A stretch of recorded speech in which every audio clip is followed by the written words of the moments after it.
नमस्कार साथियों, जन चेतना चैनल में आप सभी का स्वागत है। मैं हूं आपका दोस्त गोल्डी ग्रोवर। कहते हैं कानून जितना सख्त होगा, दोषियों पर कार्रवाई उतनी ही सख्त होगी और जिले की जिम्मेवारी होती है पुलिस कप्तान पर। यह फतेहाबाद का सौभाग्य ही है जो हमें ऐसे पुलिस कप्तान मिले हैं जिनका मानना है कि अधिकतर मामलों को थाने में ही निपटाया जाए। जी हाँ, हम बात कर रहे हैं फतेहाबाद के नवनियुक्त एसपी सुरेंद्र सिंह भोरिया के बारे में। श्री सुरेंद्र सिंह भोरिया से हमारे सहयोगी योगेश नारंग ने विस्तार से बातचीत की। पेश है उस बातचीत के प्रमुख अंश। शुरू से ही शौक था कि पुलिस ज्वाइन करनी है। फर्स्ट प्रेफरेंस थी वो पुलिस सर्विस की ही थी। एसपी आएगी तो उन्होंने बड़े बड़े दावे किए, जैसे नशे को ख़त्म करने के लिए। तो लेकिन सर नशा आज भी उसी तरह बिक रहा है। तो आपके पास सर क्या इसके लिए स्पेशल टेक्नोलॉजी है? नशे को भी नहीं कर सकता कि नशा ख़त्म कर देगा। ये दावा की कमान संभाले आपको कई दिन हो चुके हैं सर, क्या चैलेंजेस अब आपको लग रहे हैं कि आपके सामने यहाँ? डिस्पोजल है केसेस का, उसको टारगेट बनाया है कि पेंडेंसी कम से कम हो और थाने में ही हो। उसमें रेगुलर मॉनिटरिंग भी कर रहे हैं। पुलिस को अपना दोस्त समझे। दोस्तों कैसे आप सब? उम्मीद है आप कुशल मंगल होंगे। जन चेतना देखने वाले सभी दर्शकों को मेरी प्यार भरी नमस्कार, आदाब, सत श्री अकाल, नमस्कार। आज हम पहुंचे हैं फतेहाबाद के एसपी ऑफिस में और कुछ ही दिन पहले फतेहाबाद के नवनियुक्त एसपी श्रीमान सुरेंद्र सिंह भोरिया जी ने यहाँ कार्यभार संभाला है। तो आज उनसे जानते हैं क्या उनकी पारिवारिक पृष्ठभूमि है, क्या फतेहाबाद में उनको चैलेंजेस दिख रहे हैं और क्या इनकी प्रेफरेंसेस रहेंगी और क्राइम रेट कम करने के लिए ये क्या किस तरह के काम करेंगे। आइए हम आपको मिलवाते हैं फतेहाबाद के एसपी श्रीमान सुरेंद्र सिंह भोरिया जी से। नमस्कार जी, सभी दर्शकों को मेरी ओर से बहुत बहुत नमस्कार। हाँ सर, सबसे पहले तो हमारे दर्शक आपसे जानना चाहेंगे कि सर क्या आपकी पारिवारिक पृष्ठभूमि है और पुलिस विभाग में आने की प्रेरणा आपको कहाँ से मिली? जो मेरे फादर हैं वो हरियाणा काडर में आईएएस ऑफिसर थे 1974 बैच के और 2008 में वो रिटायर हुए हैं। और मोस्टली क्योंकि फादर की जो सर्विस थी वो ट्रांसफरेबल थी तो चंडीगढ़ ज़्यादा रहे हैं। इसके अलावा अम्बाला और करनाल पहले रहने का मौका मिला है। और एक ब्रदर है, एक सिस्टर है फैमिली में। और मैंने जो है 2004 में एज डायरेक्ट डीएसपी ज्वाइन किया था और शुरू से ही शौक था कि पुलिस ज्वाइन करनी है। हार्डली रादर मेरी जो फर्स्ट प्रेफरेंस थी वो पुलिस सर्विस की ही थी, क्योंकि अदरवाइज़ मेरिट में सिविल सर्विस में सिलेक्शन था, लेकिन प्रेफरेंस के कारण पुलिस सर्विस ज्वाइन की। हाँ सर, एक बात ऐसा है कि जैसे अब यहाँ फतेहाबाद में कई एसपी आए तो उन्होंने बड़े बड़े दावे किए, जैसे नशे को ख़त्म करने के लिए। तो लेकिन सर नशा आज भी उसी तरह बिक रहा है। तो आपके पास सर क्या इसके लिए स्पेशल टेक्नोलॉजी है नशे को ख़त्म करने के लिए? देखिए, ये दावा कोई भी नहीं कर सकता कि ये नशा ख़त्म कर देगा।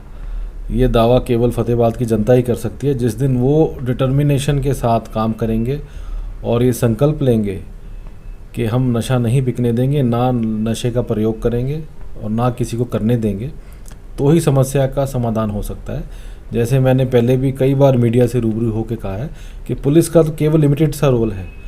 उनका रोल है कि जो तस्कर हैं उनको पकड़े, उनको जो कार्रवाई है, जो उचित कार्रवाई है, जो लीगल कार्रवाई है वो उनके खिलाफ़ की जाए। और पुलिस इसमें तभी सफल हो पाएगी जब जनता का सहयोग होगा, जब आप जनता का से हमको अच्छी सूचना मिलेगी। अभी पिछले कुछ दिनों में अच्छी सूचना भी मिली है, आप देख रहे हैं काफ़ी मुकदमे भी दर्ज हुए हैं। लेकिन इसको हम जड़ से तभी मिटा सकते हैं जब हम सब एक टीम की तरह काम करेंगे। और जो आम जनता है, जो गांव के लोग हैं, सरपंच हैं, चाहे वो पार्षद हैं या आम जनता है शहर की, गांव की, और मीडिया के भी साथी हैं, सभी मिलके एज अ टीम वर्क करेंगे तो ही हम इससे जो है छुटकारा पा सकते हैं। हाँ सर, फतेहाबाद की कमान संभाले आपको कई दिन हो चुके हैं सर, क्या चैलेंजेस अब आपको लग रहे हैं कि आपके सामने यहाँ है? किस तरह की चुनौतियों का आप सामना कर रहे हैं? हाँ देखिए, ओवरऑल जो है ये पीसफुल ज़िला है और कोई बहुत बड़ा मेजर लॉ एंड ऑर्डर का इशू नहीं चल रहा है। जो पब्लिक की ग्रीवेंसेस हैं वो कोशिश करते हैं कि टाइम बाउंड तरीके से जो है सॉर्ट आउट हो। जो डिस्पोजल है केसेस का उसको टारगेट बनाया है कि पेंडेंसी कम से कम हो और काम में ट्रांसपेरेंसी हो। जो पब्लिक मिलने आती है, जो कंप्लेंट लेके आते हैं या जिनकी इंक्वायरी या इन्वेस्टिगेशन पेंडिंग है, उनको उसके बारे में नॉलेज हो, उनको जानकारी हो कि उनका किस स्टेज पे इंक्वायरी पेंडिंग है और टाइम बाउंड तरीके से इसको जो है डिस्पोजल किया जाए।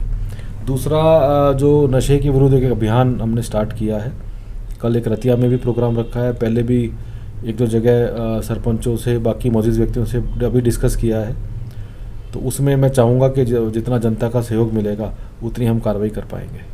हाँ सर, जैसे आपने अपनी पहली प्रेस कॉन्फ्रेंस में कहा था कि जो पीड़ित है उसको हमारे मतलब एसपी ऑफिस में आने की कोई ज़रूरत नहीं है, थाना स्तर पर ही उसका समाधान हो जाएगा। तो सर इतने दिन हो गए, मान लो आपको यहाँ कमान संभाले, तो इस पे कितना आप देखते हैं कितना काम हो चुका है सर? देखिए, हाँ, थोड़ा सा डायरेक्शन सभी को दी है कि जनता यहाँ आने की आवश्यकता नहीं है, लेकिन जो भी चलो आते हैं उनकी सुनवाई तो करनी है। लेकिन अब भी ये प्रायोरिटी है कि काम थाने में ही हो, उसमें हम रेगुलर मॉनिटरिंग भी कर रहे हैं। जो कंप्लेंट्स हैं, जो केसेस हैं पेंडेंसी, उसको डेली मॉनिटर करते हैं। वो सामने आपने देखा होगा, ये चार्ट भी लगवाया है, इसमें डेली बेसिस पे अपडेट किया जाता है कि कितने केस दर्ज हुए हैं, कितनी पेंडेंसी है। तो जो टारगेट है वो हमारा 15-16% से ज़्यादा पेंडेंसी किसी भी सूरत में नहीं रखेंगे। हाँ सर, प्रेफरेंसेस क्या रहेंगी अपने यहाँ पे फतेहाबाद ज़िले में? देखिए, जो प्रेफरेंस है, पहली तो एक अच्छा माहौल मिले, एक सुरक्षित माहौल मिले जनता को, फतेहाबाद की जो जनता है। दूसरा, जो क्राइम अगेंस्ट वुमन है या जो वीकर सेक्शन है उसको काफ़ी सख्ती से जो है डील किया जाएगा। 100% रजिस्ट्रेशन हो और टाइम बाउंड इन्वेस्टिगेशन कंप्लीट करके केसेस का डिस्पोजल किया जाए। और जो मेन जो टारगेट है वो एक नशे के विरुद्ध अभियान जो है, उसमें भी जनता के सहयोग से कड़ी से कड़ी कार्रवाई की जाए। हाँ सर, जैसे भट्टू थाना पूरे देश में टॉप 3 में आया है, तो बाकी एसएचओ जो है आप उनको भी कोई निर्देश देना चाहेंगे कि किस तरह वो कार्य करे, ताकि नेक्स्ट टाइम जब भी ऐसा कोई हो तो अपना फतेहाबाद ज़िला दोबारा अगर नहीं रहे? देखिए, बहुत बड़ी अचीवमेंट है फतेहाबाद ज़िले के लिए और सभी को निर्देश दिए गए हैं।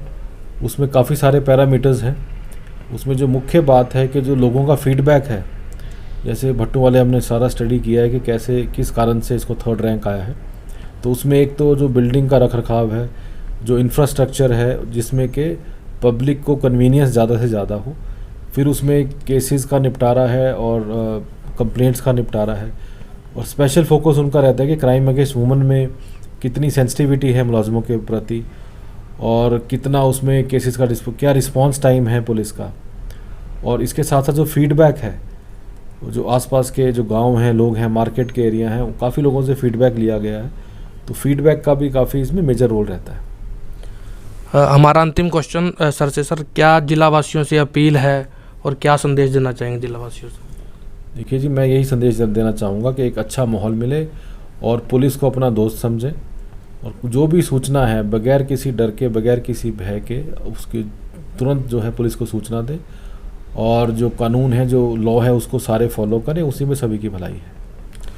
दोस्तों, ये थे हमारे साथ फतेहाबाद के एसपी श्रीमान सुरेंद्र सिंह बोरिया जी, जिन्होंने कहा कि थाना स्तर पर ही आपका कोई भी मामला है वो वहीं सॉल्व कर दिया जाएगा और महिला विरुद्ध जो अपराध है उनमें कोई किसी प्रकार की कोताही नहीं बरती जाएगी। तो दोस्तों, हम नेक्स्ट टाइम आपको रूबरू करवाएंगे हमारे अगले मेहमान से। जय हिंद। फिलहाल के लिए बस इतना ही। आगे भी इसी तरह के रोचक कार्यक्रम आपके सामने लाते रहेंगे। आप बने रहिए जनचेतना चैनल के साथ। और हाँ, आपको ये प्रोग्राम कैसा लगा अपनी राय कमेंट बॉक्स में ज़रूर दीजिएगा। बने रहिए जनचेतना के साथ। जय हिंद, जय भारत।